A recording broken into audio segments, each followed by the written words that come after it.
Greetings everyone and welcome to another 8/16/32-bit. Today we're going to be discussing one of my all-time favourite games, Mystical Ninja Starring Goeman for the N64. Now this was one of the first games I ever received my N64. In fact, it actually came with the hardware, which I bought in 1999, and this cartridge here is my original. Always has been, always will be. Now, let's just be controversial for a second. I'm going to say I prefer Mystical Ninja to Mario 64. It's just a personal preference. Doesn't mean I'm wrong. Doesn't mean you're right. So, let's get a bit of background information here, shall we?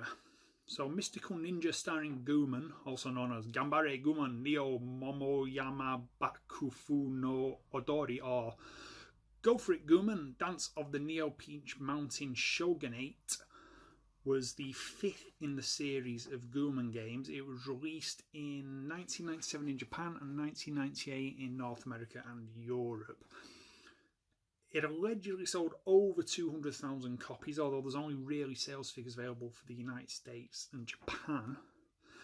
It was developed by Konami Computer Entertainment's Osaka studio and came on a massive 128 megabit cartridge, which is why it has the incredible fully sung theme song and two other songs featured within the game.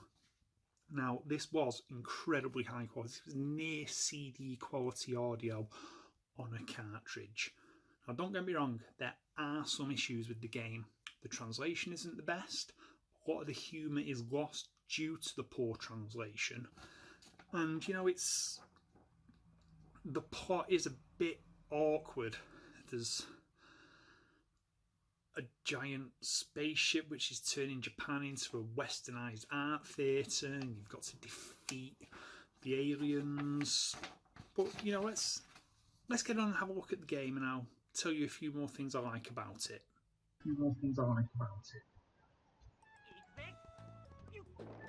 So, here we are in the game itself.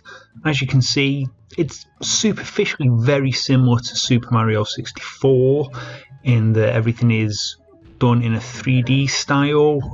There is a mix of textured and flat shaded polygons here, although there does appear to be a bit more texturing work going on than in the Mario games. You can also see a few things that they've done to help improve performance. The trees, for example, are clearly flat 2D sprites, which are rotated on an axis to keep the appearance of the trees up depending on the angle you're looking at them from. But it's part of the game's art style, and it does look quite good. Here we are outside the initial city hub location. You know, the draw distance is pretty good. You can see a fair ways into the distance here, and yes, the N64 fog is in full effect, but you know, the game looks good and it plays smoothly. You've got a nice solid update here. As you can see, gameplay running around a open-ish hub world area, trying to find the start of each specific level. Enemies dotted about.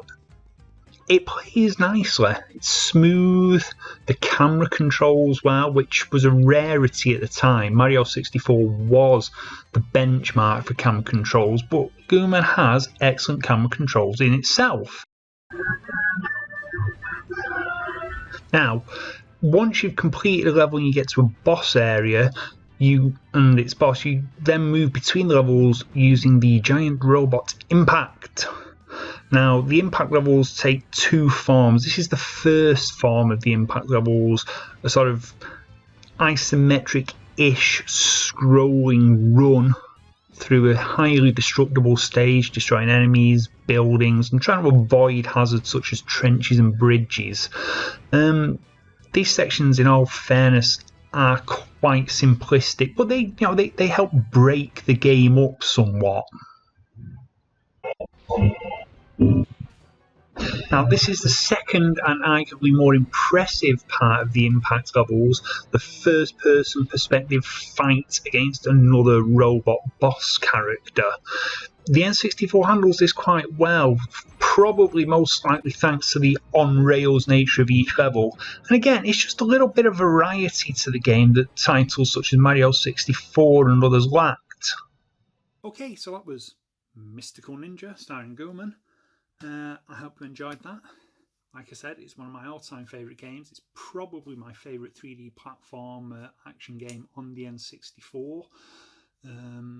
Yeah, so if you like this video, do hit the like and subscribe buttons. If not, hit the thumbs down. Leave a comment below. Tell me what you think. Do you think it's a better game than Mario 64? Don't you? It's entirely your choice, but I want to know. So until next time, this is Learned Rob saying so long, folks.